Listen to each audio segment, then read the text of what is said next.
ನೋಡಿ ಇದು ಭಾಳ ಗಲೀಜಿತ್ತು ಈ ಲ್ಯಾಂಡಲ್ಲಿ, ಯಾಕಂದರೆ ಬಿಟ್ಬಿಟ್ಟಿದ್ವಿ ಭಾಳ ದಿನ. ಫಸ್ಟು ರೋಟ್ರಿ ನೋಡಿದ್ವಿ, ಯಾಕಂದರೆ ಕಳ್ಳಿ ಯಾವ ಥರ ಕಾಣಿಸ್ತಾ ಇದೆಯೋ ಆ ಥರ ಇತ್ತು ಇಲ್ಲೆಲ್ಲ.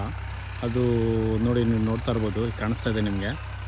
ಸೊ ಇದಾದಮೇಲೆ ನಾವೇನು ಮಾಡಿದ್ರಿ, ಒಂದು 15 ದಿನ ಅದು ಒಣಗೋದಕ್ಕೆ ಬಿಟ್ಬಿಟ್ಟು ಆಮೇಲೆ ಒಂದು ಟೈಮು ನಾವು 5ನೇಗ್ಲು ಹಾಕ್ಸಿದ್ರಿ.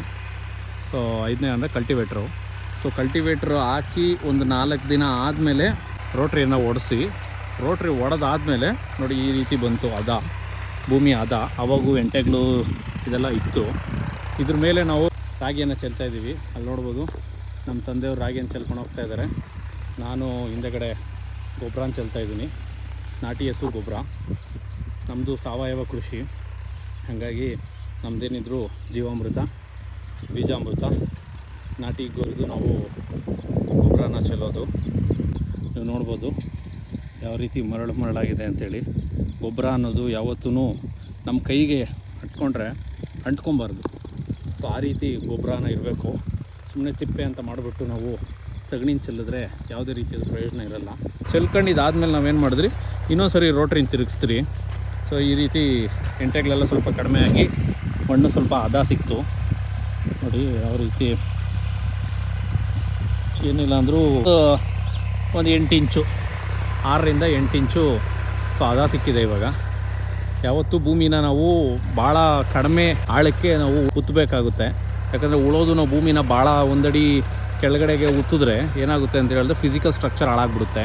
ಸೊ ನಾವು ಸಾವಯವ ಕೃಷಿ ಮಾಡ್ತಾ ಇರೋದ್ರಿಂದ ಹಳೆ ಬೇರುಗಳು ಏನಿರುತ್ತಲ್ಲ ಭೂಮಿಯಲ್ಲಿ ಅದು ಬಹಳ ಮುಖ್ಯ ಆಗುತ್ತೆ ನಮಗೆ. ಹಾಗಾಗಿ ಯಾವತ್ತೂ 4ರಿಂದ 6 ಇಂಚು, ಅಲ್ಲಿಗೂ ನಾವು ಕಲ್ಟಿವೇಟ್ರ್ ಹಾಕ್ಸ್ತಾ ಇರಲಿಲ್ಲ. ಇಲ್ಲಿ ಭಾಳ ಕಸ ಇದ್ದಿದ್ದರಿಂದ ಭಾಳ ದಿನದಿಂದ ಇಲ್ಲಿ ಮಾಡಿಲ್ಲ ನಾವು. ಹಾಗಾಗಿ ಇಲ್ಲಿ ಕಲ್ಟಿವೇಟ್ರನ್ನ ಫೋರ್ಸ್ಫುಲಿ ನಾವು ಹಾಕ್ದಂಗಾಯಿತು. ಸೊ ಕಲ್ಟಿವೇಟ್ರ್ ಆದಮೇಲೆ ಈ ರೀತಿ ರೋಟ್ರಿನ ಮಾಡ್ತಾಯಿದ್ದೀವಿ.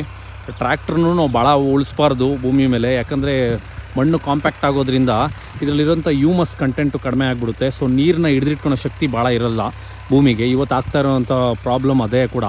ಸೊ ಹಾಗಾಗಿ ಇನ್ನೇನು ಮಾಡೋದಕ್ಕಾಗಲ್ಲ, ಯಾರು ಎತ್ತುಗಳನ್ನ ತಂದು ಉಳೋವಂಥ ವ್ಯವಸ್ಥೆಯಲ್ಲಿ ನಾವಿಲ್ಲ. ಸೊ ಆದಷ್ಟು ಎಷ್ಟು ಉಳೋದನ್ನು ಕಡಿಮೆ ಮಾಡ್ತಿರೋ ಅಷ್ಟು ಭಾಳ ಒಳ್ಳೆಯದಾಗುತ್ತೆ. ಸೊ ಇವಾಗ ನಾನು, ನಮ್ಮ ತಂದೆಯವರು, ನಮ್ಮ ತಮ್ಮ ಅವರು ಎಲ್ಲ ಸೇರಿ ರಾಗಿನ ಚೆಲ್ಲಿ ಅದ್ರ ಮೇಲೆ ನಮ್ಮ ಕೊಟ್ಟಿಗೆ ಗೊಬ್ಬರ ಅಂದರೆ ನಮ್ಮ ನಾಟಿ ಹಸು ಇದೆ.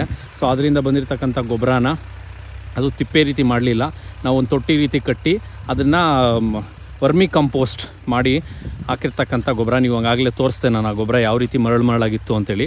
ಸೊ ಆ ಗೊಬ್ಬರವನ್ನು ರಾಗಿ ಮೇಲೆ ಚೆಲ್ಕೊಂಡು ಅದ್ರ ಮೇಲೆ ಇನ್ನೊಂದು ಸರಿ ರೋಟ್ರಿನ ಹಾಕ್ಕೊತಾ ಇದ್ದಾರೆ. ಇನ್ನು ಈ ಹೊಲದ ವಿಶೇಷತೆ ಏನು ಅಂತ ಹೇಳಿದ್ರೆ, ನಮಗೆ ಈ ಹೊಲದಲ್ಲಿ ಬಾವಿ ಇದೆ. ನಮ್ಮ ತಾತನ ಕಾಲದಲ್ಲಿ ಹಾಕಿರ್ತಕ್ಕಂಥ ಬಾವಿನ ನಾವು ಇವತ್ತಿಗೂ ಉಳಿಸ್ಕೊಂಡಿದ್ದೀವಿ. ನೀರು ಕೂಡ ಯಥೇಚ್ಛವಾಗಿ ಇಲ್ಲಿ ಸಿಗುತ್ತೆ ನಮಗೆ. ಬಾವಿಗಳು ಇವತ್ತು ಏರಳವಾಗಿಬಿಟ್ಟಿದೆ. ನಮ್ಮ ಈ ಒಂದು ಬಾವಿ ಉಳ್ಕೊಂಡಿರೋದು ನಮಗೆ ಭಾಳ ಖುಷಿ ಕೊಡುತ್ತೆ. ಯಾಕಂದರೆ ಬಹಳ ಅಗಲ ಇರ್ತಕ್ಕಂಥ ಬಾವಿ, ಒಂದು 30 ಅಡಿ ಅಗಲ ಇದೆ ಈ ಬಾವಿ. ಈ ಬಾವಿಗೆ ನೀರು ಈ ರೀತಿ ಬರ್ತಾ ಇರೋ ಕಾರಣ ಏನು ಅಂತ ಹೇಳಿದ್ರೆ, ನೋಡಿ ನಮ್ಮ ಕೆರೆಯ ದಂಡೆಯಲ್ಲಿ ನಮ್ಮ ಒಂದು ಜಮೀನು ಇರ್ತಕ್ಕಂಥದ್ದು. ಸೊ ಇದು ನಮ್ಮ ಊರಿನ ಕೆರೆ ಇದು. ಸೊ ಈ ಕೆರೆಯಲ್ಲಿ ಯಾವತ್ತಿಗೂ ನೀರು ಖಾಲಿ ಆಗೋದಿಲ್ಲ. ನೀರು ತುಂಬಿರೋದ್ರಿಂದ ಇಲ್ಲಿ ಬರ್ತಕ್ಕಂತಹ ನೀರು ನಮ್ಮ ಬಾವಿಗೂ ಸೇರುತ್ತೆ. ಸೊ ಹಾಗಾಗಿ ಬಾವಿಯಲ್ಲಿ ಯಾವತ್ತೂ ನೀರು ಕುಗ್ಗೋದಿಲ್ಲ. ಸೊ ಈ ರೀತಿ ಇದು ನಮ್ಮ ಒಂದು ಹಳೆಯ ಹುಣಸೆ ಮರ. ಸೊ ಈ ಹುಣಸೆ ಮರದಲ್ಲಿ ಇವತ್ತಿಗೂ ಕೂಡ ನಾವು ಹುಣಸೆಕಾಯಿಗಳನ್ನ ಬಿಡಿಸ್ತೀವಿ. ನಮಗೆ ವರ್ಷಕ್ಕೆ ಒಂದು ಸಾರಿ ಹುಣಸೆಕಾಯಿಗಳು ಬರುತ್ತೆ. ಸೊ ಈ ರೀತಿ ಹುಣಸೆ ಮರ ಇದೆ, ಬಾವಿ ಇದೆ. ನಮ್ಮ ತಾತನವರ ಮತ್ತು ನಮ್ಮ ಅಜ್ಜಿಯವರ ಸಮಾಧಿ ಕೂಡ ನಾವು ಅಲ್ಲೇ ಮಾಡಿದ್ದೀವಿ. ಸೊ ಇದು ಭಾಳ ನಮ್ಮ ಮನಸ್ಸಿಗೆ ಹತ್ತಿರವಾದಂತಹ ಒಂದು ಜಮೀನು ನಮ್ಮದು, ಒನ್ ಆಫ್ ದಿ ಲ್ಯಾಂಡು ನಮ್ಮದರಲ್ಲಿ. ಸೊ ಇದು ಈಗ ರಾಗಿ ನಾಟಿಯನ್ನು ಮಾಡ್ತಾಯಿದ್ವಿ. ಮನೆ ಹತ್ರ ನಾವು 1 ಎಕರೆ ಇದೆ ಅಲ್ಲಿ. ಸೊ ಅಲ್ಲಿ